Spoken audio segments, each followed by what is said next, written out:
And part of my work is just having people practice having hard conversations. It doesn't mean that we have to agree. It doesn't mean that we need to endorse each other's ideas, but it means we need to be able to talk about the hard stuff. And so some of the things that I know help improve cross-cultural relationships are having these kinds of hard conversations where we are working to understand each other, not necessarily agree. So even moving past discussion through dialogue, through constructive dialogue, I think that is some of the things that I think that needs to happen everywhere, right? Alrighty, welcome in. Ho, ho, ho. It is Alabama Politics this week. I am Josh Moon, dressed appropriately, and that is David Person with the, for some reason, Snoop Dogg came to mind when you said ho, ho, ho, the way you said it. So I'm thinking, man, I got a Christmas sweater with Snoop Dogg on it. I should have worn that. Yeah. Well, wear it next week or week after next, whenever we're back on again. It'll be way after the new year now. It'll be So now we're this is it for the year. It's our last one. That's why I wore the sweater. Up on me. Okay. Yeah, it does, doesn't it? Doesn't it sneak up? I had to be reminded the other day that hell, Christmas is next week. It runs up on you in a hurry, man. But no, it's we're happy to be here. Happy to be doing another episode of this fine podcast. Happy that we still have our primary sponsors and the fine folks at Wind Creek Entertainment. They are hanging out with us, and we really do appreciate them. And to tell you about them before we get started here, look, you're going to be spending a lot of time with your family, okay? A lot. And for some of y'all, I like my family. Okay, I like they're crazy, but I'm crazy, so we get along. But some of y'all, you can only take so much of your drunk uncles. Your MAGA aunts. You can only take so much. You got to get away. So look, if you're in Central Alabama or you just want to take a little trip down south, head down. Stop at Atmore, stop in Wetumpka, stop in Montgomery, hang out at one of the facilities for the Wind Creek Entertainment folks and enjoy it because you will not enjoy better hospitality than what you'll receive around there with those folks.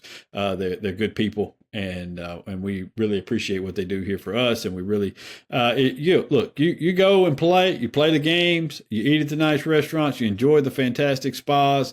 As my friend Tony Kornheiser likes to say, it's a two-robe situation at the hotel. Right, so, you're being taken care of and it is fantastic. Go see them over the holiday break. You will not regret it. Or listen, if you don't want to go, send your crazy ass people to them. They deal with crazy people a lot over there and they know how to do it. Okay. They are professionals. Okay. They're professional people. They know how to handle them over professionals in dealing with crazy people. That's right. And so send them over there and you know what? And everybody will be happy. You'll be happy. They'll be happy. It's the whole thing, no matter which way you go with it. And that's what we're looking for here is a happy holiday season. So, all right, let's get into this. So we're looking still, I know we talked about this a little last week, where we have this kind of an effort, it seems, that some people are going to try to repeal this overtime tax exemption that was passed last year, Anthony Daniels' brainchild, and it caught on like wildfire. It was, is an exemption where you take away the 5% tax from the state on overtime work. Overtime pay for hourly employees that are able to earn overtime whenever they do so. Now they don't have state taxes applied to that. So essentially they got a 5% bump. It was a fantastic way to go about giving these people a little bit of a raise while also making it to where the companies didn't have to do that. The state really loses not much at all out of this. At the time, I want to say it was around $50 or $60 million a year that we were bringing in from this overtime pay. And we're going to recoup a whole bunch of that by being able to encourage more people to work overtime. Therefore, they're going to get this paid. They're going to go back, hourly employees. Exactly. Come on, you're going to go back out into your communities. You're going to spend a large chunk of this money out there anyway. So you're going to recoup a pretty fair amount of that money regardless. As it turns out, they're probably recouping just about all of what they were earning because they at the time it was 50 or 60 million. Now it's estimated to be upwards of 300 million where these folks are working, because we've had an uptick in the participation rate of the workforce. We've had an uptick in the number of people who are willing to work overtime. And so now there's a whole lot more money going into overtime, which means they've got a larger tax exemption, which means the taxes coming off of that money is going to be larger. And so you're probably making up almost all of what you were earning. It's probably not even really a hit to what the Education Trust Fund was receiving. But nevertheless, whenever we're looking at a shortfall, we know where the first place our lawmakers look, and it sure as hell is not to the rich people, because and this is what we kind of wanted to talk about today was this kind of a juxtaposition between taking away this tax break for overtime pay for working folks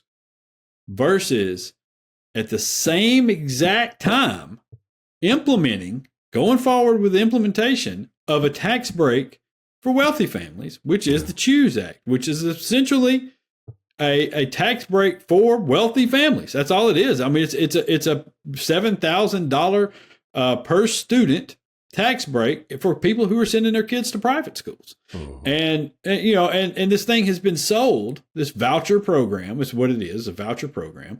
It's been sold and billed as a way to give kids a choice. They're in bad schools and they're struggling, and these families, they just need a choice. And some of these poor families, they need help in being able to make up the tuition. This isn't helping.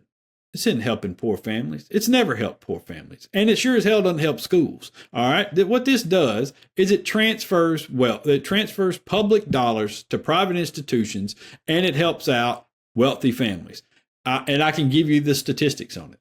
In Arizona, listen to this. Their voucher program, which is essentially the same as this one would be.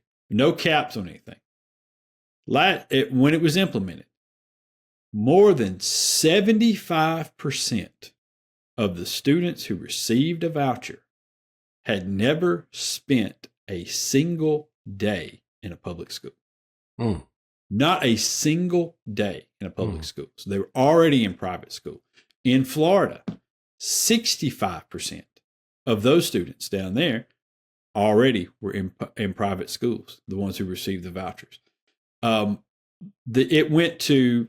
It's in Arizona, of the kids who took advantage of it, the top 10% of earners in the state were 5 times more likely to participate in the program than the other 90% of the families. Those are damning statistics. Let me give you one last one. All right. So, because these voucher programs are relatively new in terms of education avenues and initiatives. 4 separate studies done and reported on by Time Magazine in Washington, D.C., Ohio, Indiana, and Louisiana of voucher programs very similar to the one that we're implementing in this state. They studied the academic impact of those voucher programs on the schools and on the students who took advantage of them. The learning loss, the learning decline on the backside of those voucher programs was similar to what we experienced during the pandemic. Actually, not as bad. The pandemic wasn't, the learning loss during the pandemic wasn't as bad as what they experienced on the backside of these voucher programs. What was similar was what was experienced in New Orleans post Hurricane Katrina. Now, just to clarify, are you're talking about the deleterious effect on public school students? No. I'm talking about the effect on the students who took advantage of the vouchers and put themselves into those programs, who left the public schools and went to the private schools. And here's what the explanation was for a lot of it is that when you introduce these programs, what you inevitably have come out of the woodwork are a number of fraudulent, fly-by-night money grabbers that come in and set up schools that do not meet the standards that you would ordinarily associate with them. And you have a bunch of them who subpar private schools that are already in existence that see an uptick in students come in. Mm-hmm. These places typically do, no matter what the thought process is of removing your kid from a dangerous public school and getting them into these private schools where they're safer, they typically do a far worse job of educating your students. They almost all across the board, public schools do a far better job of educating the masses than private schools ever do. But your more elite schools, the ones with the higher academic reputations, the ones that hold kids to the higher academic standards, the ones who have, the pathways to your Harvards and Stanfords and schools like that, and the traditions, and have the large endowments, and have, that typically cater to the wealthy of the wealthy. Those, they don't participate in these voucher programs. They don't want that. That most of the time, the voucher programs don't even begin to touch the base tuition programs that are there. I mean, let's take, for example, one in this state, Montgomery Academy. It's $25,000 to go to Montgomery Academy per year. Mm-hmm. $7,000 ain't helping anybody getting into that place, Right. So you're having these lesser schools come in, fly by night sorts of things, where you also have. Oh, and listen, just do me a favor, as I pointed out in the column I wrote today. Go in and Google voucher programs, fraud, and embezzlement. All right. And just sit back and read. I don't even have to tell you about it. It's nuts, man. Yeah. So a number of things come to mind. And I mean, like we talked about last week, one of the key problems is that we're taking public money, we're siphoning away public money that would benefit public schools. We're giving it to private individuals, or we're giving it to individuals to attend private institutions that operate under a different set of parameters than public schools, and often are schools that are religious based. Mm-hmm. So we're basically subsidizing the promotion of religion, which is certainly a violation of the spirit, if not the letter, of the U.S. Constitution and the Establishment Clause in our founding documents. So that's problem number one, which I think is very major. Yes. Problem number two is this nation has a horrible habit of building benefits for the wealthy on the back of the poor and the middle class. And this is just another example of this sort of mindset that says, we don't need to, we can take money from, or take opportunities, or take resources away from people who have lesser means, and we can reallocate those, to people that have more means. Mm-hmm. I read something, Josh, that said, I think, with this, is it Choice or Choose Act? I always get it. Choose. Okay. I always say it wrong. With this Choose Act that, supposedly currently it's capped at, I think, a family of four, can't make more than, I think it's $93,000. Yeah. In order to, participate or to benefit from the Choose Act. Now, I believe there's some other caps right now for the first 2 years, such as you have to the student has to qualify as learning disabled. You have to be a military family. You have to be, or a law enforcement family, something along those lines. And so there are a lot of limitations right now for the first 2 years of this. Right. But then, and that's what I wanted to stress. These are temporary restrictions. Mm-hmm. And so what happens after that? Well, I think based on these statistics you've shared, we know what's going to happen after that. Mm-hmm. They're going to open this thing wide up, baby. Yep. This thing is going to be open to anybody and everybody if they follow the trends of the other states. And then that's when the real problem is. A family of four with a household income at a maximum of $93,000 isn't a whole lot of money, but certainly, though, I would say there are a lot of people who would who would live a comfortable life A lot of Yes. families who live a comfortable life if that was their, family of four, if that was their household income. So, it's problematic in those ways. Let me just say one other thing. There's a young man, and I say he's a young man, I think he's in his early 40s now, named Dr. Esau McCauley. Mm-hmm. Dr. Esau McCauley. He is a brilliant writer. He writes op-eds for, I think it's the New York Times. He's a minister and a theologian, an educated theologian with a PhD or something like that. Dr. Esau McCauley. He's developed this excellent reputation in the Christian evangelical community as somebody who's a critical thinker. Mm-hmm. He's a graduate of what used to be Johnson High School in Huntsville. Mm-hmm. This very accomplished guy, professor at an elite Christian evangelical school up in Illinois called Wheaton College, writing for the New York Times, writing I think he's got 1 or 2 best-selling books out there, and a graduate of Johnson High School, a public school. I bring him up because I think it's important to note that public schools have been doing, and he's just one example. I think there are probably literally millions of examples of people who have come through public institutions, and Johnson High School was not in some rich, wealthy part of Huntsville.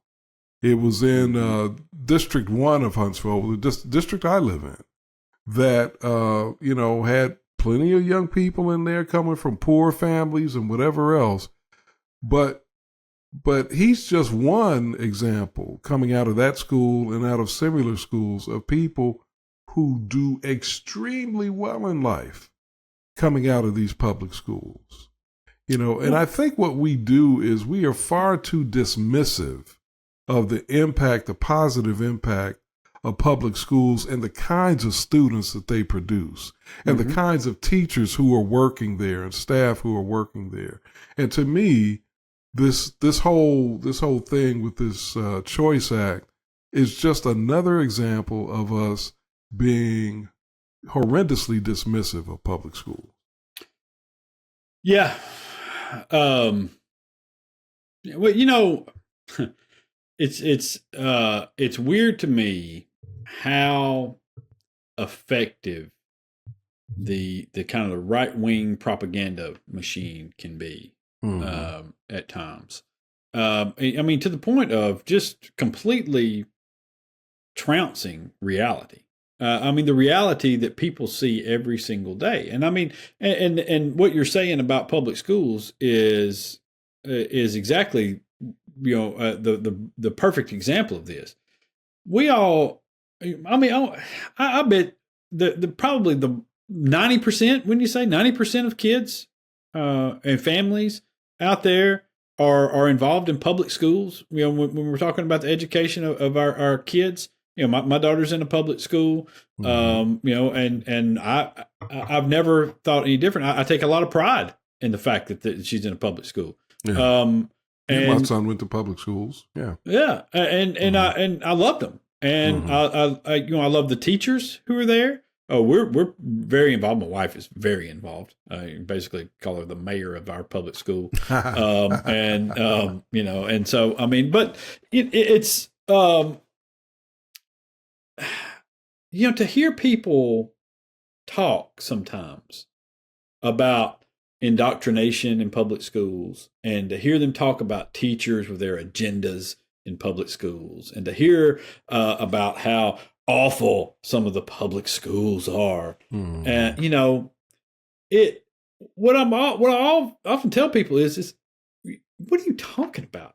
You know these people. You go there every day. You interact with your kid's teacher. You see them at church, at the grocery store, out shopping. You're on the same ball teams with them. your kids play sports together. Their kids have dance classes together. It's just, what are you talking about? You know these people. You're Facebook friends with these people. You see what they say and what they do. You know the work and the time and the effort that they put in. You know how much they love your kids. You know how much they care about their job. And you're like, and to hear them talk in this disconnected way from the reality that they live every day it's like they're talking about some faraway thing that they're unconnected to. I'm like, don't you go to these? Well, yeah. Or is that well, not them. Well, who are you talking about, man? And it's just, it's kind of the same way when, like you're saying about the public schools and not valuing them. Yeah.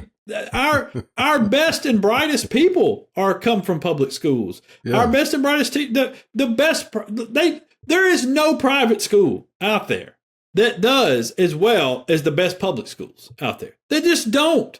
They don't. What drags public schools are not the problem. Mm-hmm. The communities of the public schools can be a problem. Mm-hmm. Okay, that's what drags some down, and it has to do with poverty.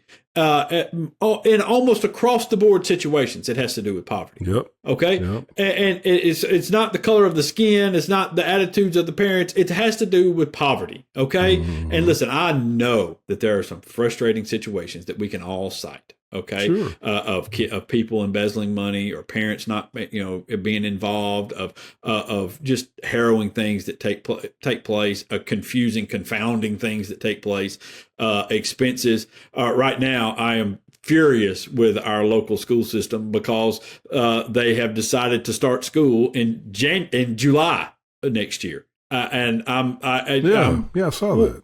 Yeah, I'm ready to just beat somebody in a parking lot over this.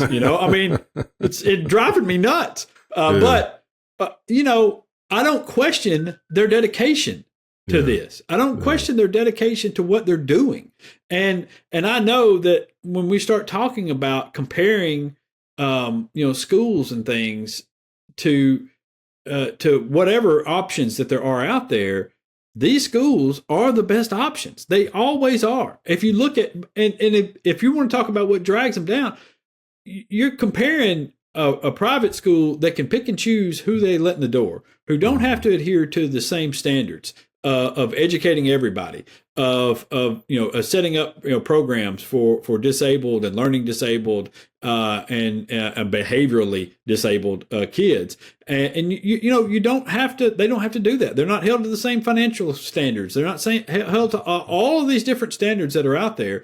They're not held to those things. When you talk about educating the masses, when you take every person that comes through the door, regardless of their income, regardless of their family situation, regardless of their learning capabilities, and you take all of that and you put them all into a building, nobody does as good as the public schools. And so they never, ever will. Let me run through a list real quick that I just found online of some very successful people who graduated from public schools. Let's start with the billionaire Oprah Winfrey, public school graduate. Actress Jennifer Aniston, public school graduate. Steve Jobs, I think he's a billionaire, isn't he? Well, he was. Oh, he was? Oh, yeah, prior. Yeah. Oh. He passed. Yeah, Steve. Yeah. Apple? Steve Jobs? Yeah. Yeah. Oh, he's not anymore? Yeah. Okay. But he's, after he died, Oh, you know what? I'm sorry. I forgot. I was thinking about Tim Cook. But you're right. Yeah, okay. Yeah. Okay. Steve Jobs, he was a public school graduate. Unless you can take it with you. Unless all the sayings are wrong and you can't take it with you. Right. That was my bad. I was thinking about Tim Cook. Meg Whitman, who was the CEO of Hewlett Packard, public school graduate. In fact, she graduated from high school in 3 years. Supreme Court Justice, who I know is dead, Ruth Bader Ginsburg, also public school graduate. I mean, we could go on and on, man. Oh, yeah. This list. It's the best, and here's the thing that always bothered me too, is we run around here and we act as though we don't know what the solution is to these problems. And we have these hand-wringing,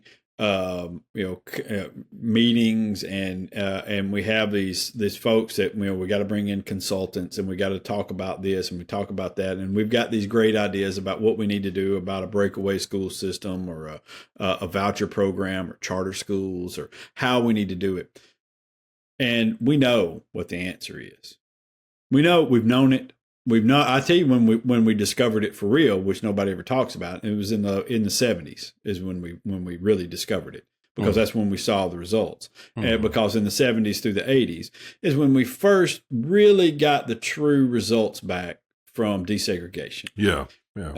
And we saw the results of what happens when you take kids, a lot of them living in poverty situations, regardless of their skin color, and you take them and you put them in schools where there are resources, where there is community involvement, where there are people. The school is structured. They have the means. They have the supplies. They have the best teachers, and you just see what happens when you do this. And what happened was the greatest growth in academic achievement for in our nation's history, without sacrificing anything at the top. Nothing. The scores didn't come down from the top. They lifted up from the bottom, and it was the greatest run that we had. And every single day, people worked to kill it. Every single day, somebody worked to kill it. And now it's probably more segregated in a lot of areas than we were even before we implemented the busing and things around Brown versus Board of Education. There's no question. There's no question. School segregation has managed to survive. It's like the flu or the coronavirus. No matter what we've done to try to kill it, it remains, it remains embedded in the culture. And I know there's some people who are going to say, some of these schools, are deprived or are harmed by, the fact that there's a lack of parental involvement. And then, you hear that complaint about especially the Title I schools and so forth, which may or may not be true at a given school. But here's my thought. It doesn't matter if parents are being involved or not. It's the community's responsibility to make sure that all of these schools are equally resourced, well-resourced.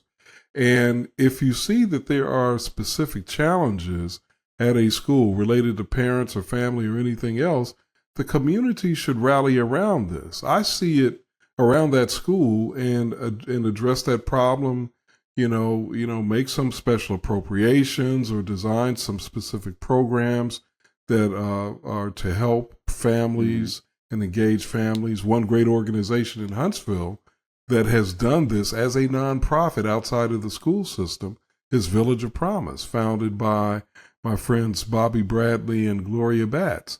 Done an excellent job and continue to do an excellent job of trying to reach not only students, but the entire family. Yeah. Because they know that the solution ultimately is to uplift the whole family. And for people who may think, well, that's not our responsibility, we're not supposed to be social workers. Hey, you ought to, if you can't look at it morally or spiritually or just compassionately, look at it selfishly. Does the community benefit or does the community suffer when children are not graduating from school, or when children are suffering through poverty and other circumstances? It makes the streets and crime a lot more accessible to them when we sit back and watch as families struggle and or deteriorate. It's in our own selfish interest to get involved with these schools and to try to implement programs that will make a difference. And it final thing, Josh, it reminds me of when my son's mom and I divorced. We had to go to a class. And in Madison County, Alabama, that's what you had to do when you have a child in order for your divorce to be signed off by the judge. And the one thing that I learned from that class that I never forgot was, all right, you two adults, it's no longer about you. Mm-hmm. It's about the child or the children. It's not about you anymore. So you need to set aside all of your foolishness and all of your issues and everything when it comes to this child, and you operate for the sake of the child. That's what the community needs to do. We need to set aside our biases, our prejudices, our stereotypes, our legitimate frustrations with people and circumstances, and focus on the children. Yeah. Yeah. That's 100% right. And it's, I've heard it, so I can't tell you how many times, especially, I covered a lot of stuff in Montgomery for a long time, and and that school system there is basically, I've argued it's the case study for, everything that white people have done wrong. For in the school system and the results that come from it, because they did. I mean, as soon as Brown happened, the Brown decision came down. The private schools started forming. At one point in time, Montgomery had more private schools per capita than any place else in America, and all of them had popped up in that post desegregation effort. And that's where they all started. And so you've taken basically 25% or so of the white kids, and they're in these segregation academies. That's what they were. That's what they started out as. Some of them have tried to transform themselves, and I, congratulate them on their efforts and encourage them to do more. But that's where they started out. They started out as segregation academies to lure in white families that did not want to have their kids go to school with black kids. And then in addition to that, Montgomery implemented, to try to keep some of the white families in there, they implemented the magnet program, a separate track for kids to go on, which was disproportionately populated by white kids. And I mean, you're in a school system right now that is, 4-1, black, white. And you have, a magnet school system that's 50-50, you've been screwing with the numbers a little bit, and so, so basically you've removed roughly 50% of the top students, the students with means, the students with involved families, that are going to be whose parents aren't working 2 or 3 jobs each, or and aren't struggling day to day, who don't deal with a lot of the same problems that we see in poverty-stricken areas, and so you've removed them from the school system, and yet you're still judging the school system on the same criteria as everywhere else, and you're still calling them failing schools, and encouraging everybody to run for the hills away from the Montgomery school system. In the meantime, I got to write this. I need to write this column. I've been sitting on this column for a long time, because they did something, and this is my thinking and how I got to this, was because in the meantime, Montgomery's elementary schools are mostly on par with the surrounding communities. Elementaries, because hell, they've got teachers who are trained, and they put money into those things, and they come out and they do a good job. But around middle school is where the kids start to find their individual selves. It's where the lack of discipline at home, the lack of parental involvement at home, the lack of structure at home starts to really rear its head, because those kids are starting to find themselves for the first time, starting to search for more freedom, starting to get out, starting to buck authority a little bit. And they're missing somebody to put them back in place. And in addition to removing all of these things that might, all these other kids who might serve as peers, who might say, hey, no, this is the structured track, for that we want to remain on here, and taking them out of the school system. Montgomery also, in the early 2000s, made a decision to stop funding through the city its middle school youth sports. Oh, there you go. And I remember talking to a coach who was a junior high football and baseball coach. And he was almost in tears. And he said, you don't understand what this is going to do to these communities and to these kids. I pick up for school every day 8 or 9 of my players, and I take them with me to school. I drive a van. I just stack them in there.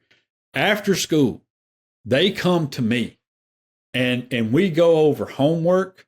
We talk about what they did that day. I go up and see the principal when they get in trouble and punish them and make them run laps. I make sure that those kids aren't on the street after school every day. I make sure that they got something to eat every night. You know, he said, I may not buy it, but I make sure they've got it. And he said, you've just removed me from their lives. And there ain't nobody that's going to take that role on. And so we've heard nothing but for the last, several years now about the crime, the rampant crime. And man, where the hell are these kids? Why are they running the streets every night? What's going on? Why are they involved in drugs and have all these guns everywhere? And what the hell's happening with all this? There you go. And so now they just had an initiative to re-implement and put some money back into middle school sports programs. You know why? Because it was a great way to keep the kids off the streets. Yeah, and we've always known that. I mean, that's, you come from a big city like Chicago, that's a key factor in keeping young people, a certain percentage of young people. There are a lot of young people that grow up in the inner city like myself, who have a parent or two parents. In my case, I had two parents. So I had 2 pairs of feet up my behind. Yeah. Right?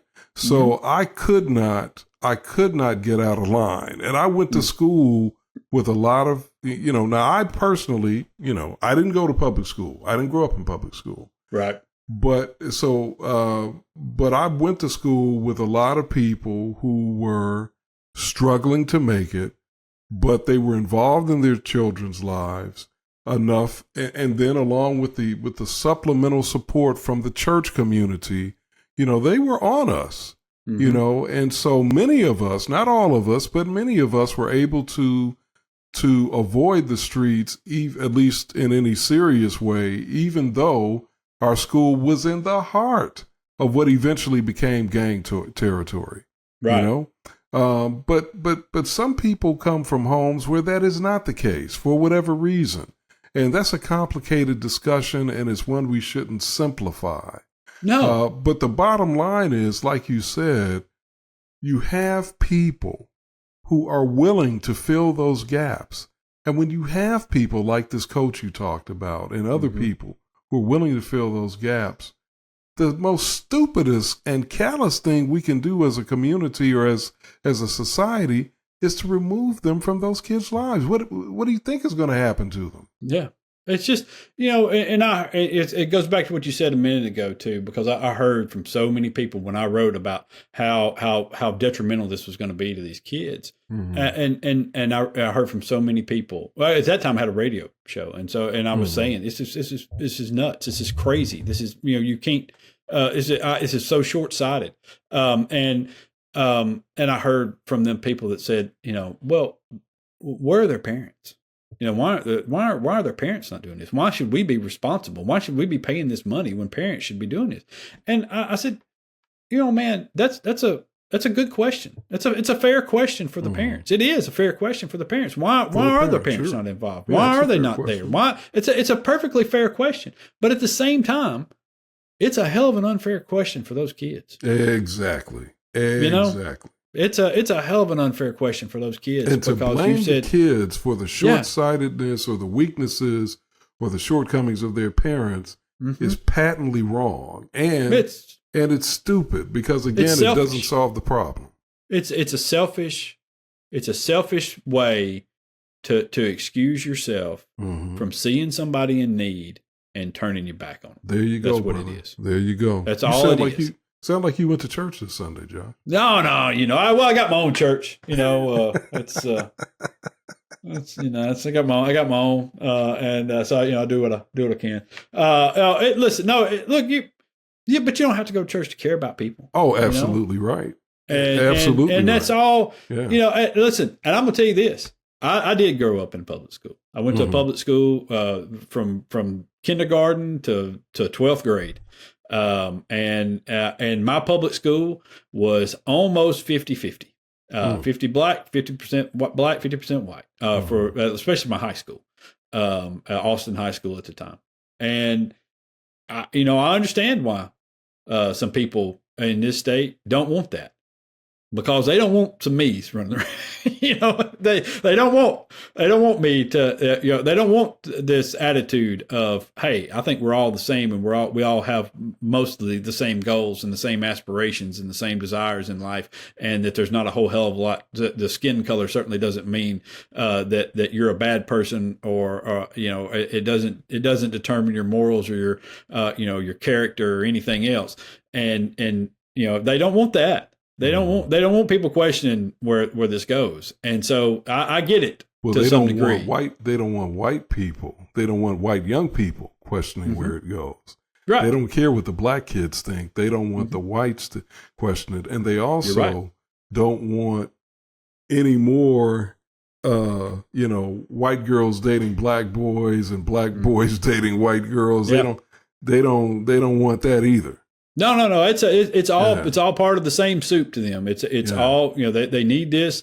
They need, they see it as a threat to the privilege that they have. And I mean, I know that white privilege is that it's been almost turned into a term that people use to discount anything that you're saying. But it is. I mean, whenever there's an effort to level the playing field, you see what the pushback is inevitably on these things. And and I'll take it one step further on this. It's, you can also, not just me, but I also saw it in Montgomery, where with those magnet schools that I talked about. Those magnet schools far and away have produced the most grounded, normal, well-prepared kids. I mean, Lamp at one point in Montgomery was judged the nation's best high school. Now, I mean, I know it's a magnet school, and so you're taking a lot of the top students and things. I get that, and that's true enough. But I also saw those Lamp kids come out and rally in support of a mosque being built in a neighborhood. High school kids, I also saw those high school kids march during the Floyd protest. Those kids, and listen, I understand those are liberal causes, but they're not liberal causes. They're human causes. They care about each other, and that's what so many people try to kill. So, that's, I think, where we are with this. But all right, let's slide out of here. We're going to come back with Dr. Beth Patin. She pronounces. She told me it's pronounced Patin. Now, I don't always say it that way in conversation, but I'm trying to get that in my head. Dr. Beth Patin. Well, I pronounce it the redneck way. It's Dr. Beth Patin. She's going to come on with us and do a little bit of her talking for a little bit and use some smart words and stuff and educate us. But no, she's you'll enjoy it. I know you'll enjoy it because we've already talked to her. And it's great. She's a smart lady, and just out of respect, I didn't wear my sweater during that. So, all right, we're back in a minute. Alabama Politics This Week, brought to you by Wing Creek Entertainment.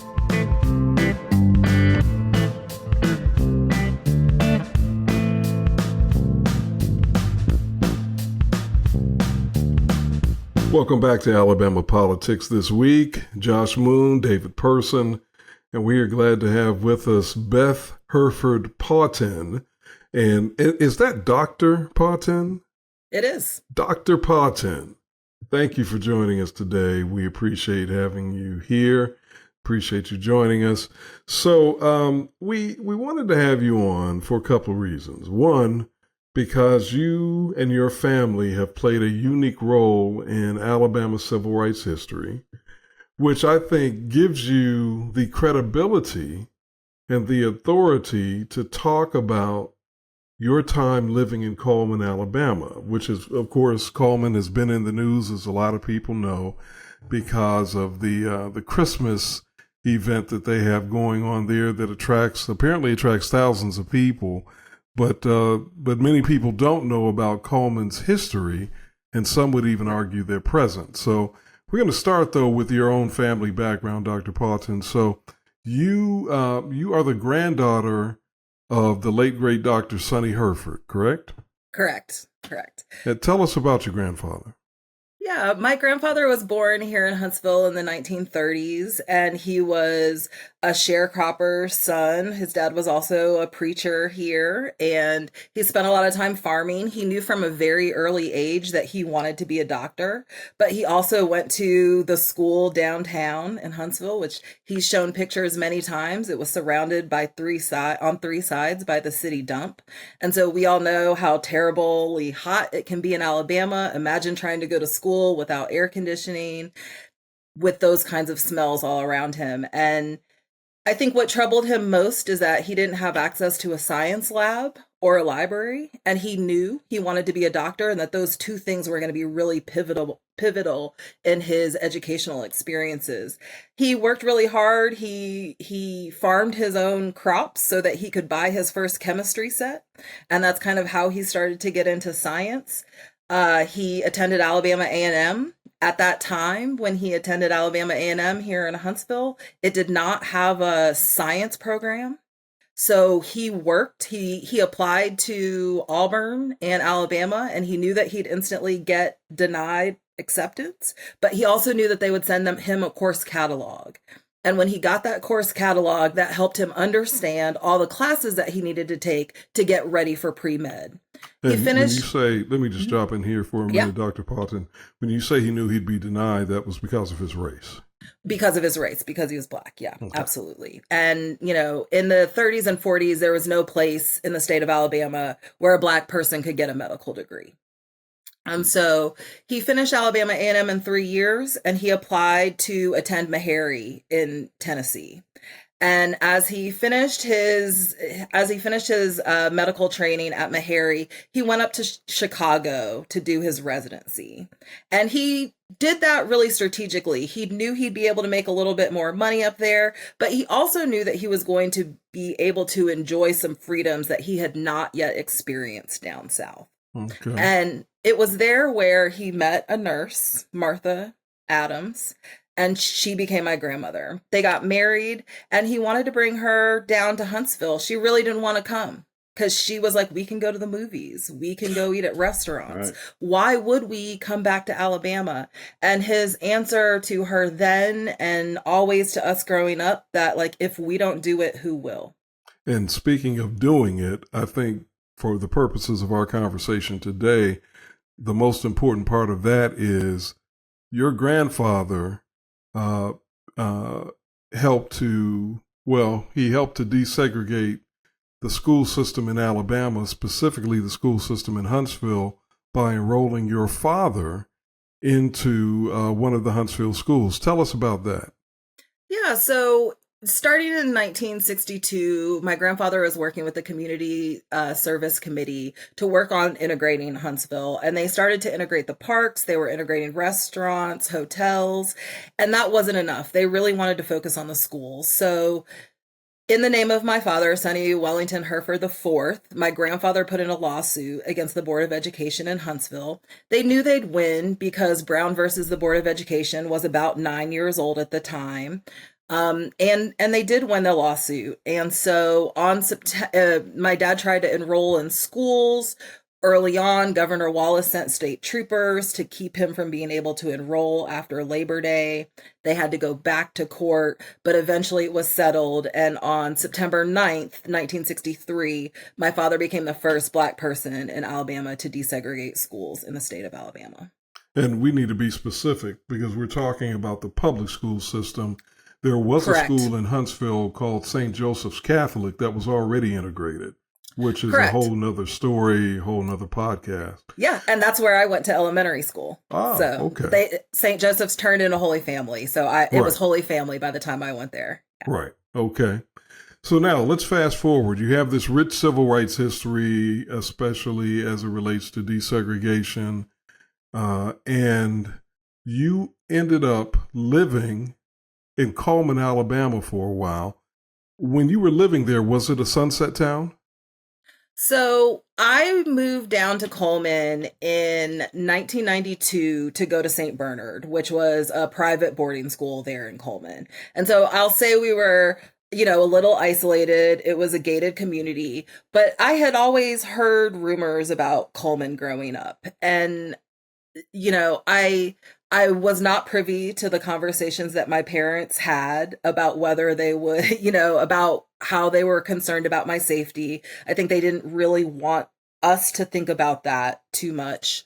But when we got to Huntsville, my sister, I was a sophomore, my sister was a freshman when we moved down there, and we stayed there overnight. And it was, I think it was probably, they had taken down the sign when Walmart was moving in the early 90s, late 80s. They asked, there was a sign in Cullman that, you know, said, "Don't let the sun go down on you while you're in Cullman." And I think that just you on your black ass, I do believe. Yeah, let's keep it real. I do believe on your black ass is from what I remember. I have not seen the sign, so it's fair to say that. But the implication, whether the word was black ass or nigger or whatever the word was, it was clear they were talking about black people. Absolutely. Okay. And with the sign there or not, the energy was still there. And it was very apparent. It was most apparent to me, I think, when we were walking around town. I had friends who were, you know, dating interracially. People would come up to them, strangers on the street, and would tell the girls, you know, "I don't ever want to see you in town holding hands with that black person again." You know, would not address the black people necessarily, but would like absolutely harass some of my friends. When we played sports, I can remember there was a Filipino woman who was a girl at that time who was on our basketball team. Every time she got the ball, the schools around us would just say like "ching chong chink," stuff like that, and just the entire time just doing like anti-Asian rhetoric. And because we were because we were a boarding school and because we were a Catholic school, we were one of the most diverse schools in that area. I was the only black person in my class. There was another Filipino person, but in the other classes, there was a little bit more diversity. So when we played sports in Cullman County, it was really obvious that we were different from the other schools. We often had to have police protection for our buses when we were driving around. They wouldn't let us stop in certain places to get food. We'd have to go back to campus or something like that. And, you know, it was the 90s, right? So it wasn't things that I was expecting to really be dealing with. And I think my first real understanding that this was going to be a different trying experience for me was the very first parents weekend that we had. It was probably in September or October.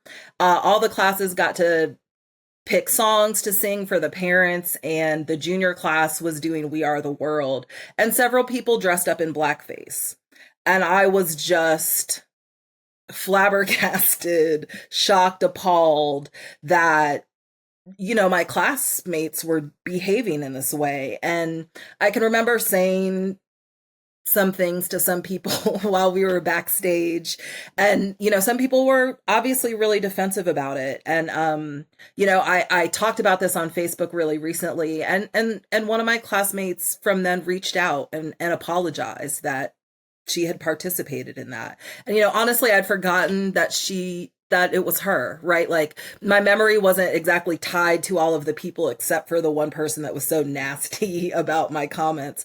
But for the most part, I didn't hold the folks accountable in that way long term. I'd kind of forgotten who it was. But that was my first experience while I was in Cullman, was Parents Weekend, and the kids at the school, the good school, right, wearing blackface to Parents Weekend.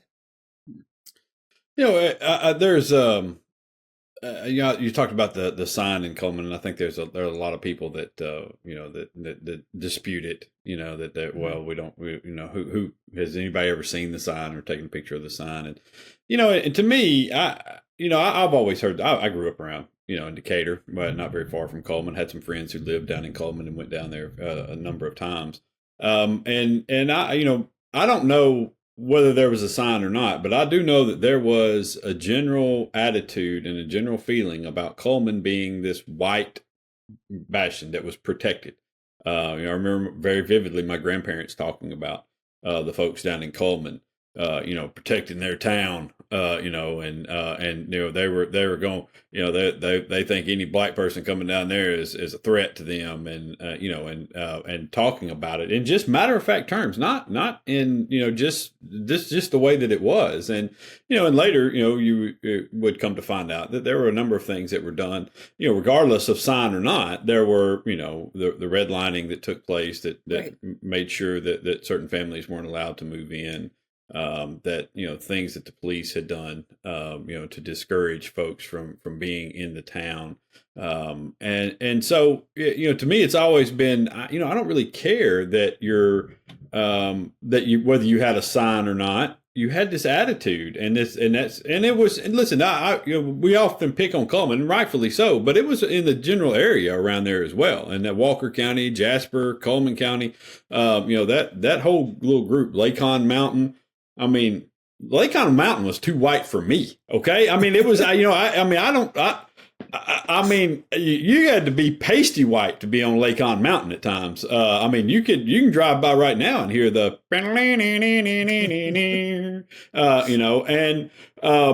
but so when you went, did you kind of experience that sort of mindset, that sort of attitudes? Did you see those types of things? Yeah, absolutely. I mean, we would go eat at restaurants. People would be mean to us. They'd ask us why we were in town. Sometimes they wouldn't serve us. We had that, there wasn't a lot to do in Cullman, right? So it was like mostly like going to the lake and sitting there, or like mm-hmm. hanging out at the top of this hill or the bottom of that hill, right? Like there wasn't a lot of places to go. But we were in high school and, we'd go to McDonald's. We'd hang out at the McDonald's, right? There wasn't a lot of places. They would call the cops on us. They didn't want us there. But they wouldn't call the cops on every St. Bernard kid, right? Like it wasn't St. Bernard that they didn't like.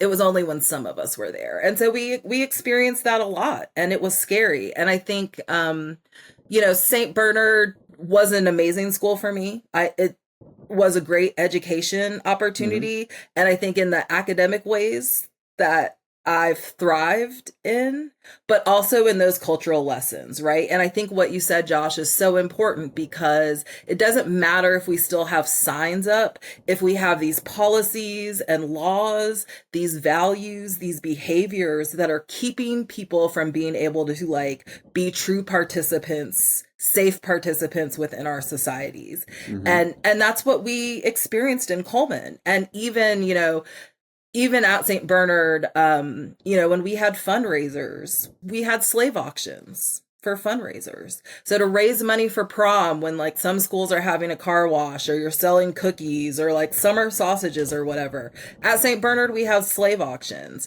And people would literally stand up on the auction block, up on the stage, and everybody got to bet on them and bid on them. And if you won your bid, that person had to do whatever they said, for one day.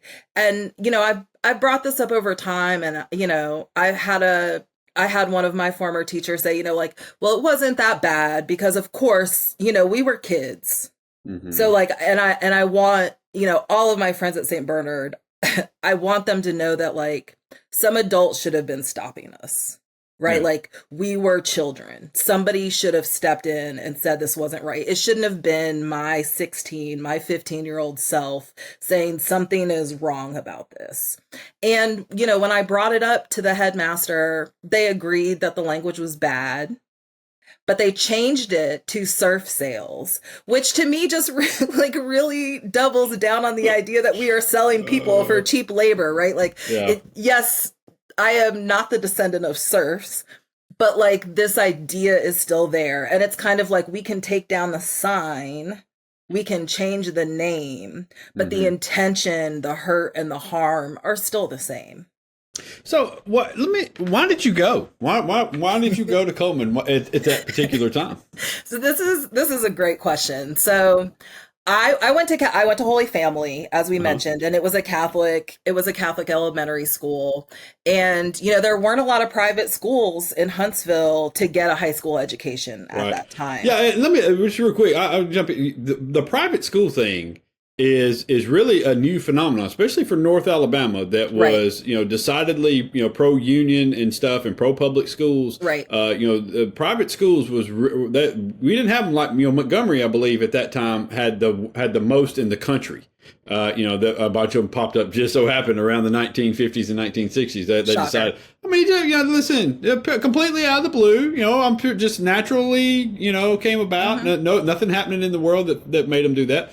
But up here, we didn't have one indicator. There was no private school indicator for us to attend when I was in school, and I was in school in the 90s. And so I'm just all right. Go ahead. I'm sorry. No. I think you're absolutely right. So I went to a Catholic from third grade to eighth grade at Holy Family. And so in our eighth grade year, St. Bernard would send recruiters, right? They probably traveled to all of the Catholic schools that were in a fair amount. And I was like, oh, I'm a nerd. I love this idea of going somewhere where it's like highly intellectual and like it feels like a college campus and our parents and the adults aren't hovering over us. And we have this freedom to like study and play sports and like hang out. And that was really appealing to me. And I came home, probably with a pamphlet and then, this is going to cost thousands of dollars. And my mom was like, no, absolutely not. I'm going to miss you too much. You're going to go to Bob Jones and you're going to like it. And I loved Bob Jones. I went there and I was a freshman playing volleyball and I got to play varsity volleyball my first year and boys started to ask me to go to prom and I started to ride in cars with boys and I got my first C and my mom was like, we're sending you to boarding school. Yeah. And so I was not a bad kid by any means, but I think my mom saw, just what was a potential different future for me than like the nerdy kind of like study heavy kid that I was. My dad went to Notre Dame and that was always my plan was to go to Notre Dame. And so I also thought that like going to a Catholic high school was probably another good step along that line. And I didn't go to Notre Dame. I went to Loyola in New Orleans, but it was another Catholic college. So. Yeah.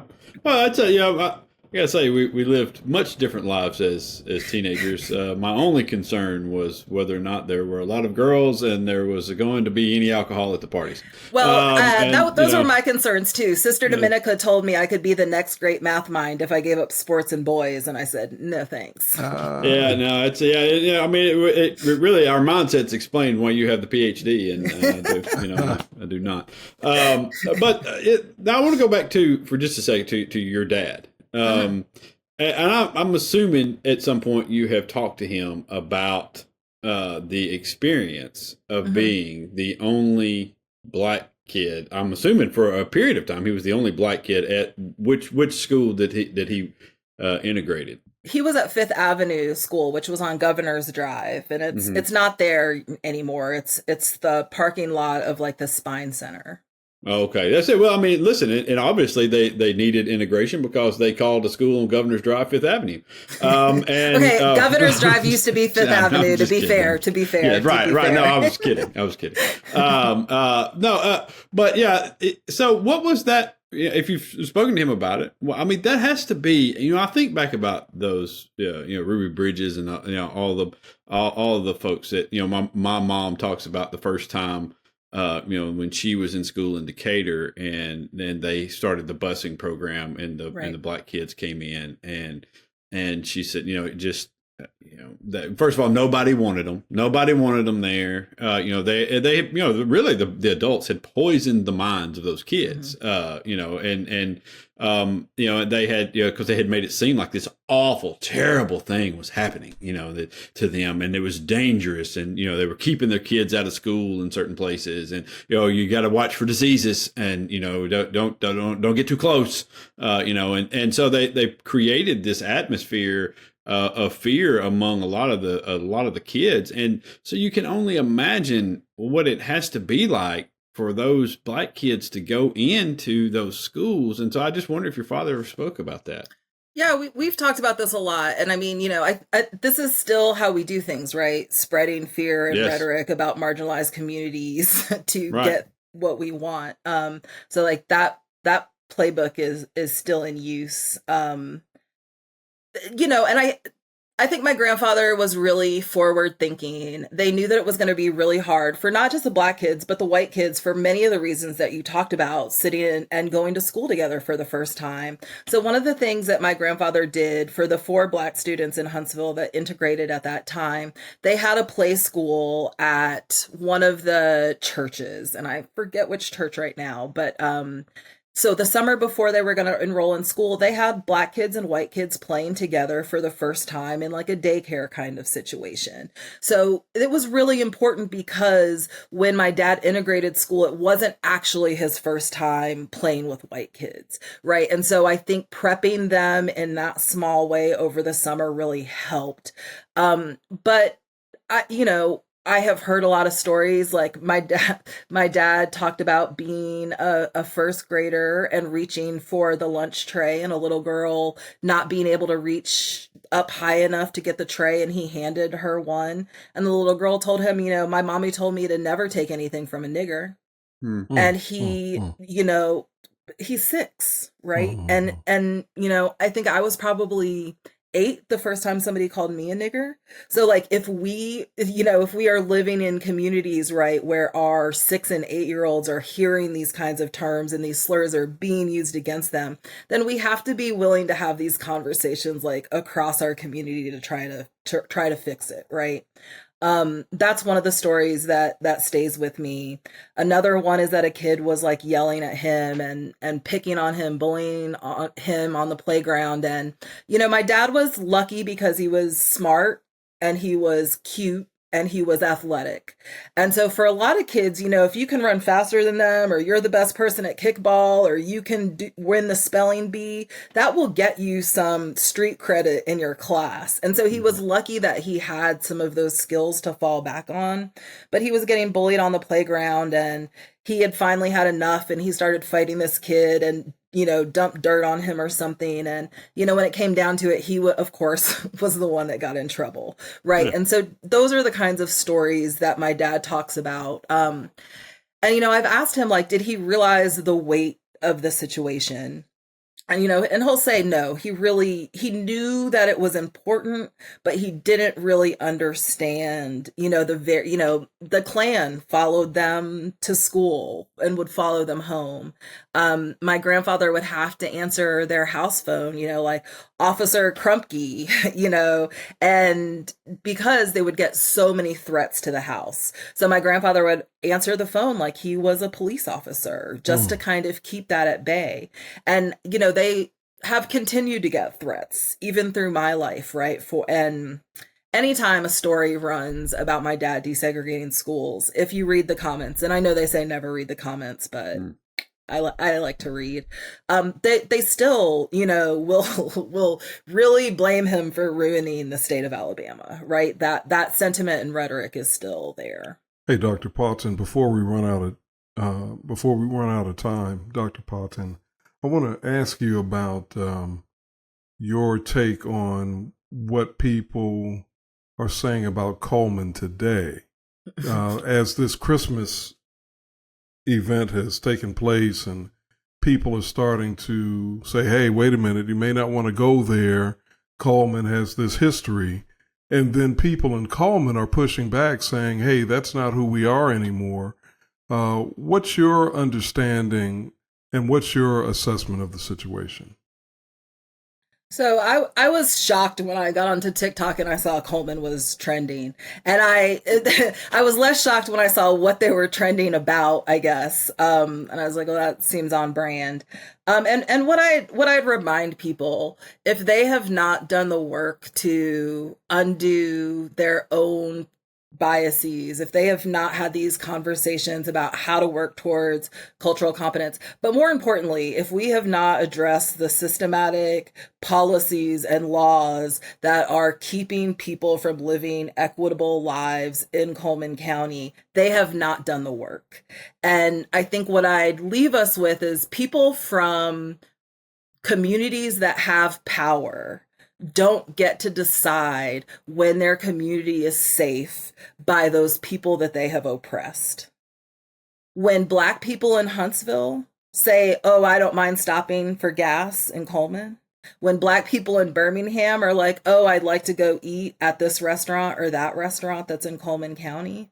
Like, those are moments, it has to be the marginalized community that comes and tells us that they feel safe. It can't be the other way around. Yeah, I'll go back to what I said before, which is, there's a reason people feel this way. I mean, it didn't, what I'm saying, that we don't talk about this with Warrior, or with, Albertville, or, you know what I mean? We don't talk about it with like these places. So there's a reason why we have this attitude, and why a lot of people, especially in the Black community, say, no, you don't stop in Cullman. No, you just keep on driving. You make sure we had the Green Book. We had the Green Book for a reason. Right. We didn't make it up because we just wanted to write a book. We had it for a reason. And as long as my grandparents can remember those stories and tell my dad, and as long as my dad tells me, and my sister and I are telling our nephew, that will always be a sundown town. Right. Well, what would you like to see happen there, though? I mean, if you could wave a magic wand, what would the outcome be? Beyond the obvious of people's attitudes would change and so forth, what do you think needs to be implemented to change the culture there? So, one of the classes that I teach at Syracuse is a cultural responsive class.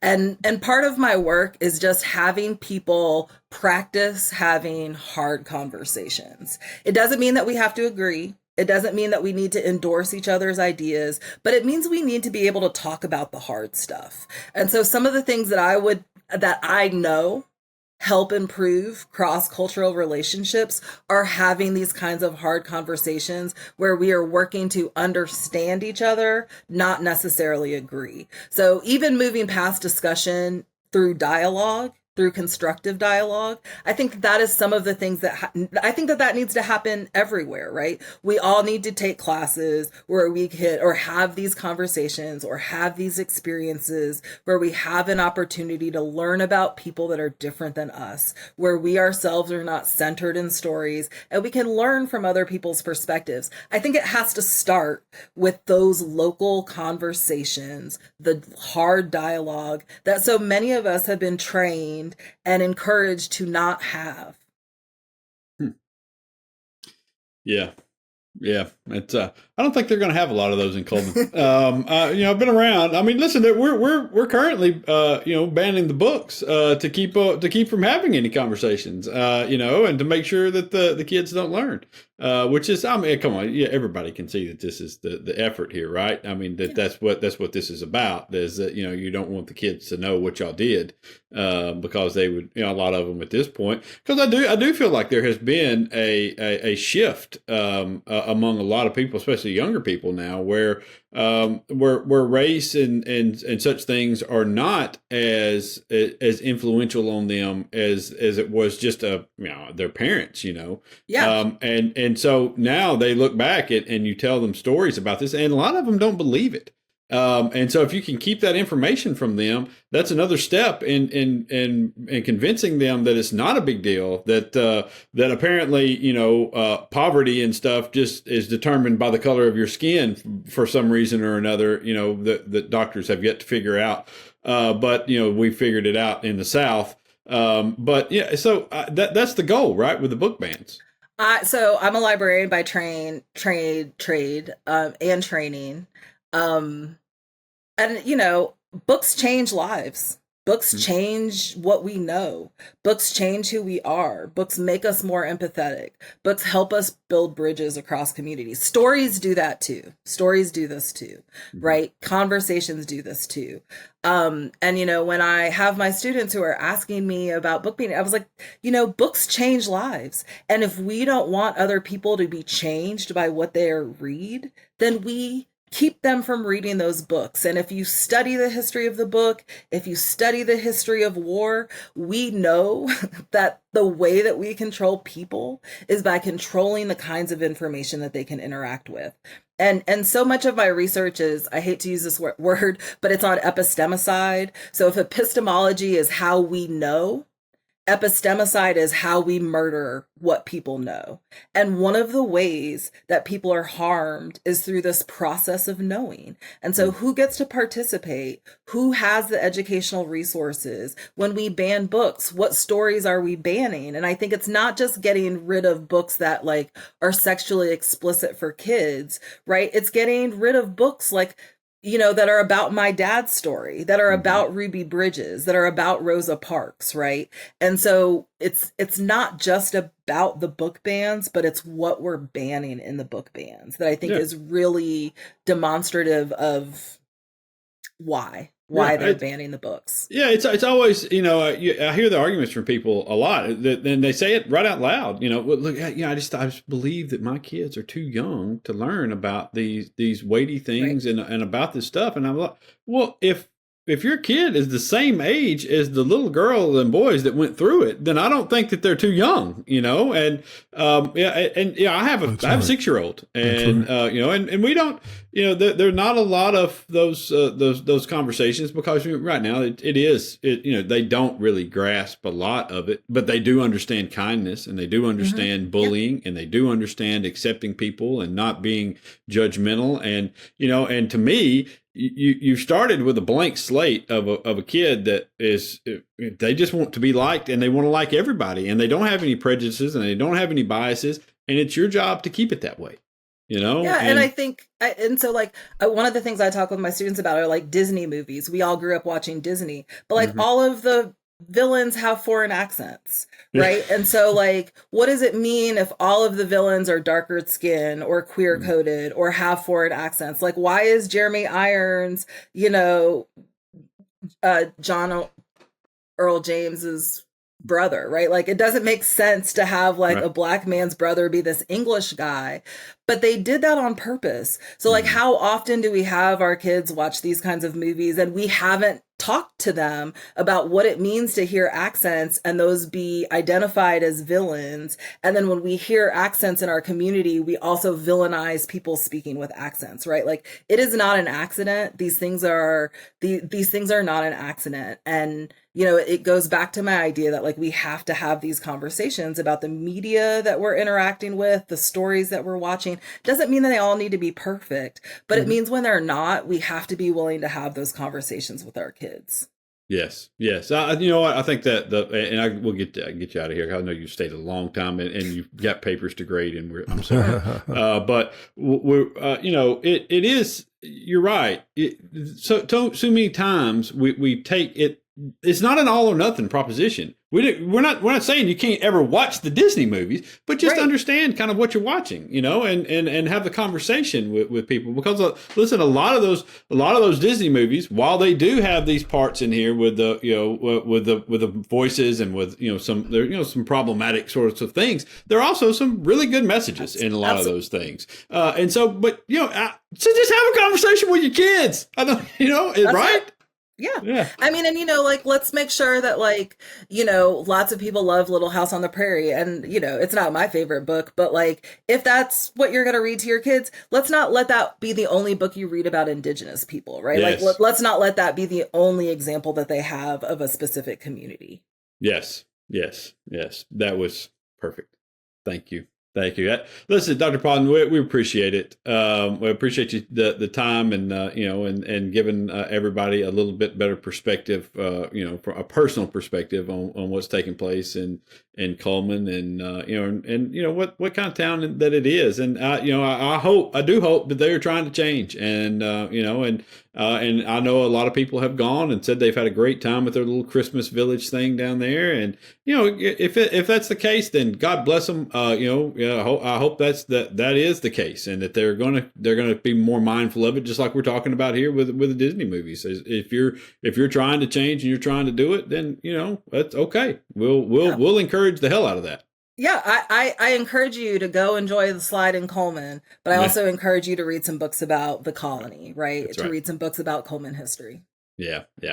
All right. Listen, you go grade the papers. Have a nice break, and let's give one slacker kid an A for me. Okay, just one. You got it. All right, I appreciate it. That is Dr. Patin. She's great, and we really appreciate her time for coming on. We're going to slide out here. It's Alabama Politics This Week. We'll be back in a minute.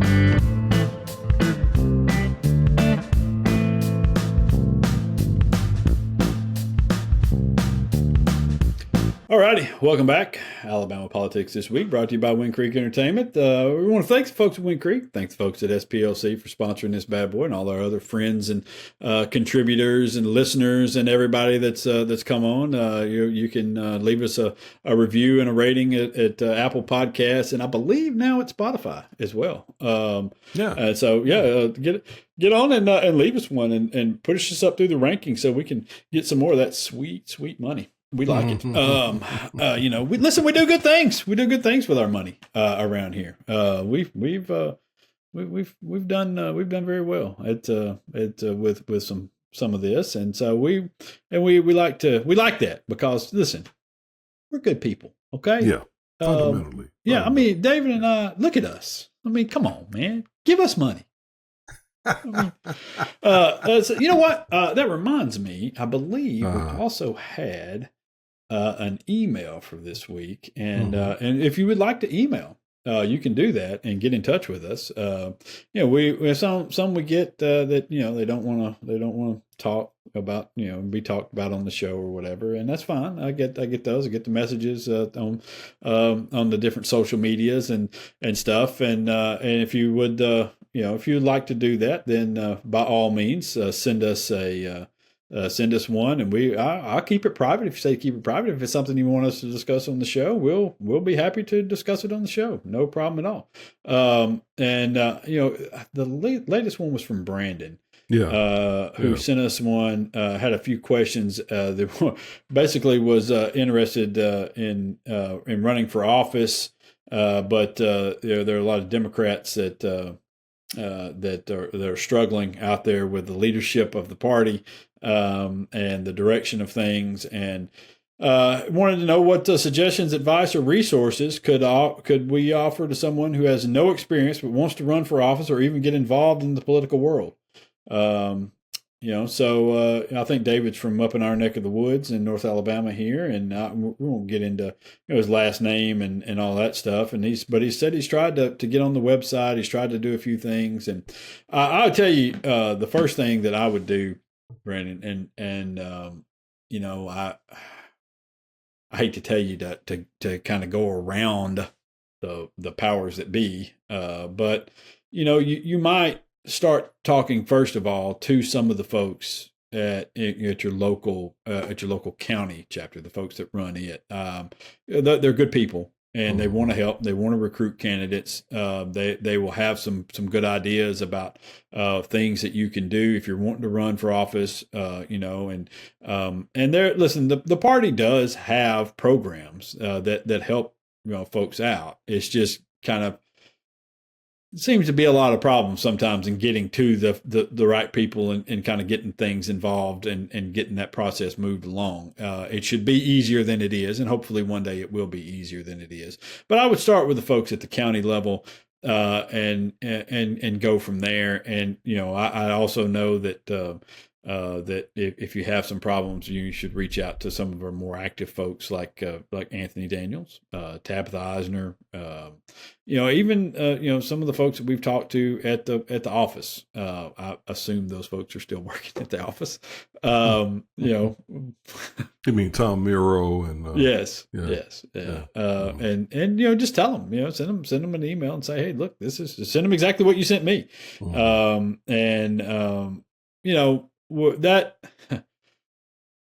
That interview last week with Randy Kelly, I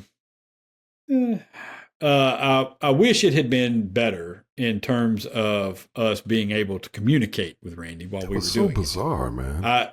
We just connected with Dr. Patin and had no problems. Yeah, no problem at all. She was in Syracuse, I believe. No, she was in Huntsville. Oh, was she in Huntsville? Yeah, okay. she was talking to us from Huntsville, but she, commutes back and forth between Syracuse and Huntsville. Oh, okay. But she was in Huntsville. But no, that's a long drive every day. That was so weird. Dr. Kelly was in his office where we have interviewed him before, by the way. Yeah. And we've had no problems. So I don't know. And it was a problem from the start. I mean, it was, he claimed he couldn't get on. We delayed the interview to get him. I was kind of skeptical about how hard he was trying to actually get on for a period of time. And then I don't know what was happening with his system. It was, I hate to blame him or something, or sound like I'm blaming him, but I mean, I think it was his system, I think it was his Wi-Fi, man, because he was pretty conscientious about texting me. We, as you recall, we texted back and forth, and he even called once or twice. And, we were trying to figure out what was going on. And he was perplexed and agitated. He was killing me that he was blaming us for trying to sabotage his interview. It was just unreal. Well, but in the final analysis, I think the audio came out okay, though. I think the video was I think the video may have had some problems, but the audio was okay, right? Yeah.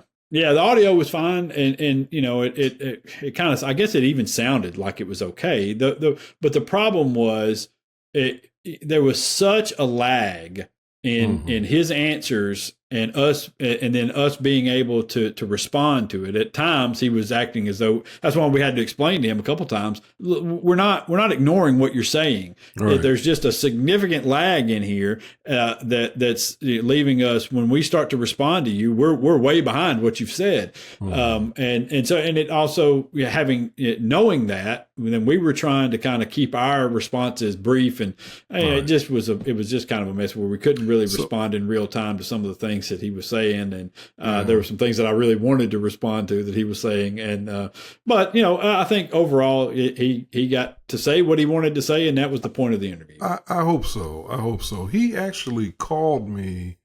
Let me think.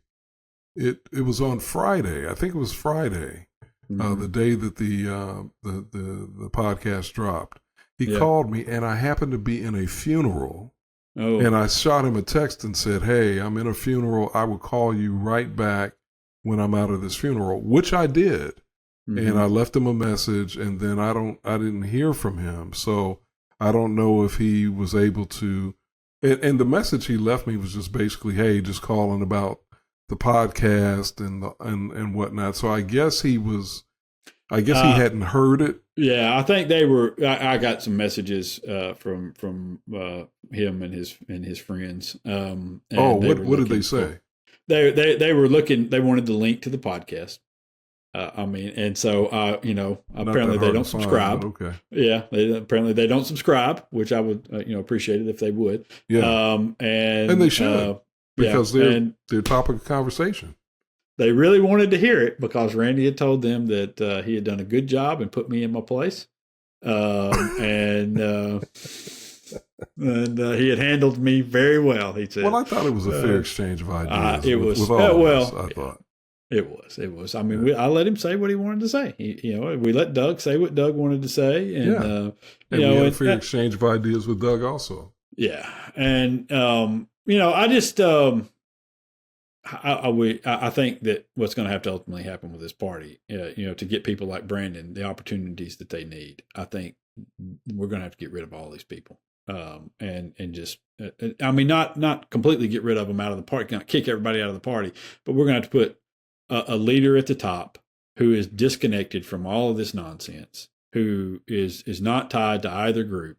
Put the leader at the top. Put some support staff at the top who also are not tied to either one of these groups, and let them go to work and do the things that are necessary. I certainly think that is a viable alternative. I also think this is a viable alternative.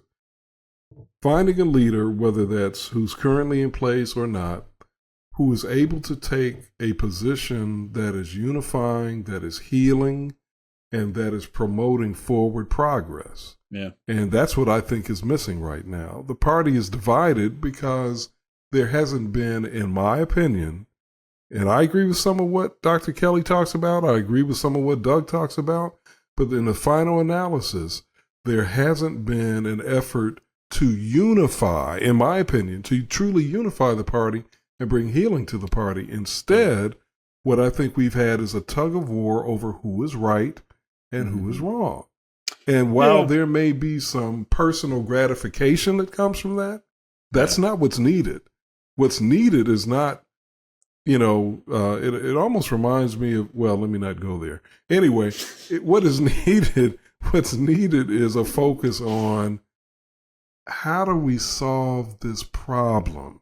Mm-hmm. How do we move forward? And it's got to be in a way where the focus is on consensus, not on we're moving forward in the direction I wanted to go in because I'm right. Right. Well, that's not going to work. I think I think there have been some efforts on that. And I think, I think Chris England tried. I think, and at the same time, I think Anthony Daniels was also trying behind the scenes to kind of put a lot of that to bed and to rest. I think there was some problems. When I say that, I'm talking about with the current parties. Right. No, I know what you mean. Yeah. I just,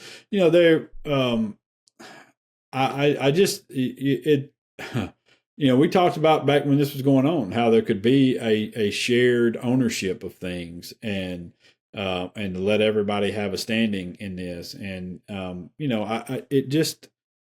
it just never comes to fruition for whatever reason.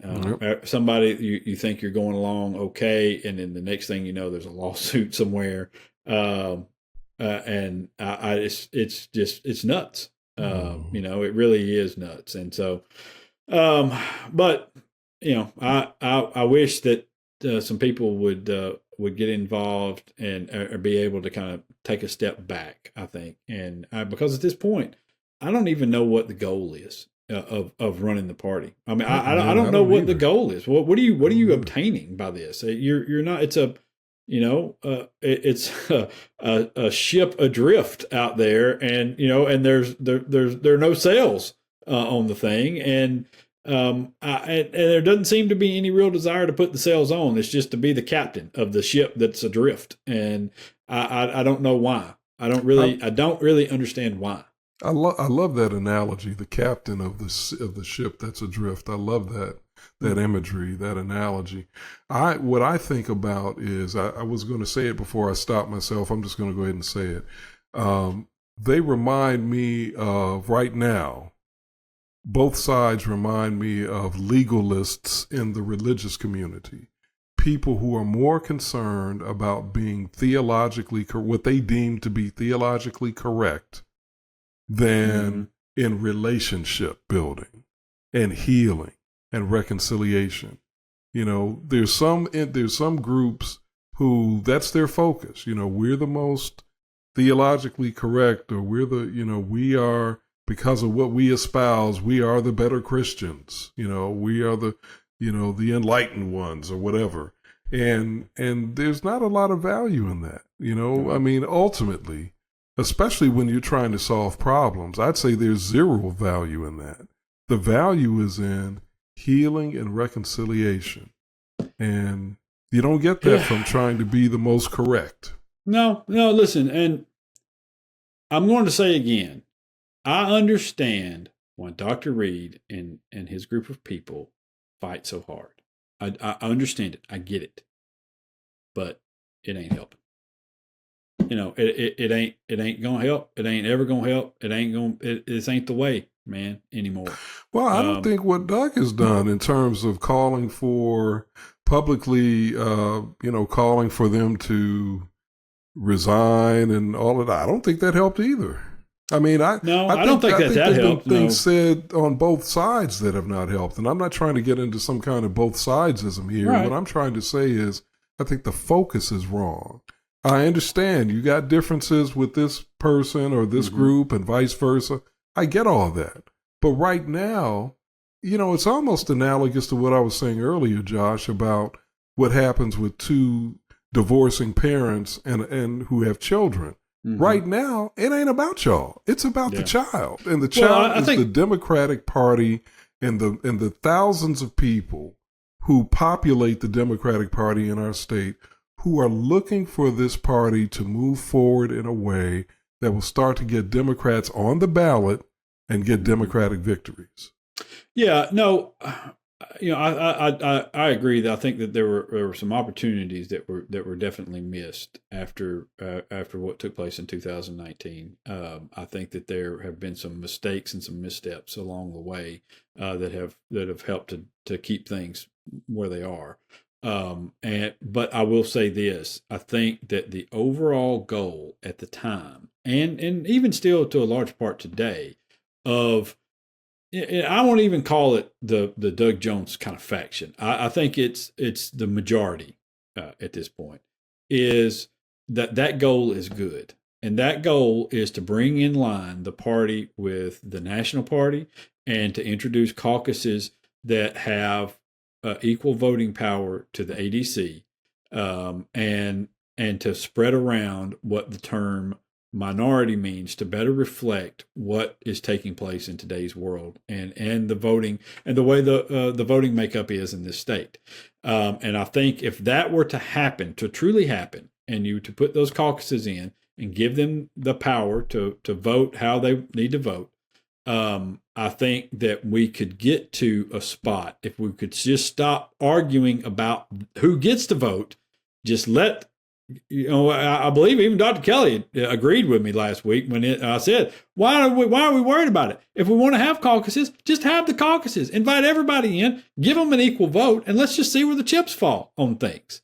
And I think if we could do that, then we could get somewhere where it is a representation of the people, of the party, and we could stop with the little small cliques, whether it be Doug's group or it be Dr. Reed's group or whatever. We could stop with these little small cliques that are trying to control everything, and we could kind of get a true representation of the party itself and of the state itself, and try to move things forward. All of that sounds great.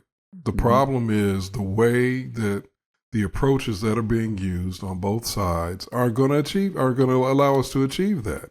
You know, these public attacks, the back and forth, that's not where you problem solve. You don't do that. As much as it's great for us as podcasters to have, breaking news because Doug said something or Dr. Kelly said something, that's great for us, but it doesn't get us any closer, for those of us who are Democrats, to a functional party.